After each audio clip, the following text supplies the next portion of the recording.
Би нэг зүйл асууя. Энэ Санжи метров дарга байна.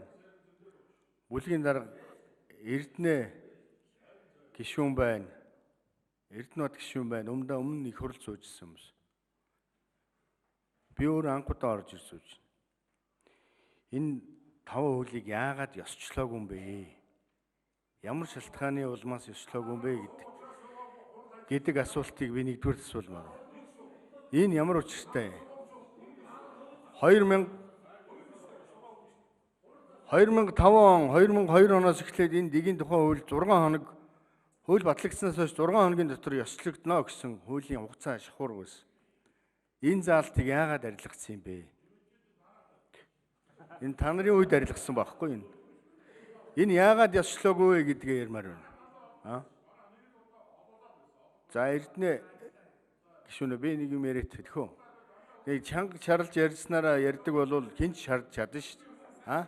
Наадах чи нэг тийм сайхан авир биш. Нэгийнхээ үг хэлж яхад нэг тийм. Нэгийнхээ үг хэлж байгаа. Энийг хариултыг та бүхэн хэлж өгөөч. Яагаад ёслоогүй юм бэ гэдэг асуулт. Хоёр дахь юм. Би өнөр хоёр зүйлээс асууя. Энэ ёсчлох, энэ эцсийн найруулгыг сонсох гэдэг үг хэлэх хамтдаа нэгэнт хэл. Баггүй өнөр хоёр зөвлөхөөс бол эцсийн найруулгыг сонсох гэдэг зөвлөхөөс бол асууж болно. Эцсийн найруулгыг сонсох гэдэг процессыг яг юу гэж ойлгоод байна? Энэ ёсчлох гэдэг процессыг яг юу гэж ойлгоод байна?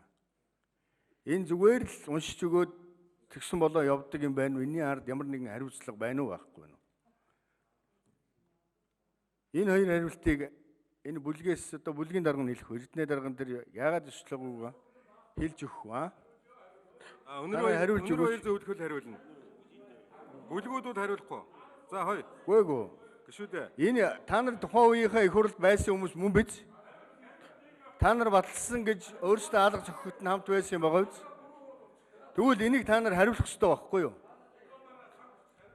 Дэг байхгүй. Тийм дэг байхгүй. За 80 дугаар микрофоныг асууя. Бусдын чимээгүй байж. 80 дугаар микрофоныг. За гишүүний асуултанд хариулъя. Энэ талаар бол улсын их хурлын чуулганы хуралдааны дэгийн тухай дээр маш тодорхой заасан. Тэнд бол 53 дугаар зүйлийн нэг дээр юу гэж үнэхээр энэ хууль заасны дагуу батлагдсан хууль улсын их хурлын бусад шийдвэрийн эцсийн найруулга хийх ёсчлох ажиллагааг дараах журмаар хийж гүйцэтгэнэ гэж байгаа. Өөрөөр хийж болно гээгүү. Хийж гүйцэтгэнэ гэж байгаа. Энэ бол тэгэхээр бол энд бол хэний үүрэг вэ гэхээр улсын их хурлын тамгын газар болоод улсын их хурлын даргын хийж гүйцэтгэх ёстой үүрэг. Энэ бол хуулиар хуульчсан журам нь байж байгаа.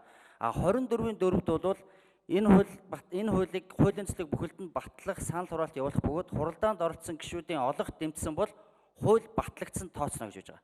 Энэ ажиллагаа бол хийгдсэн байсан саяын 5 хууль дээр.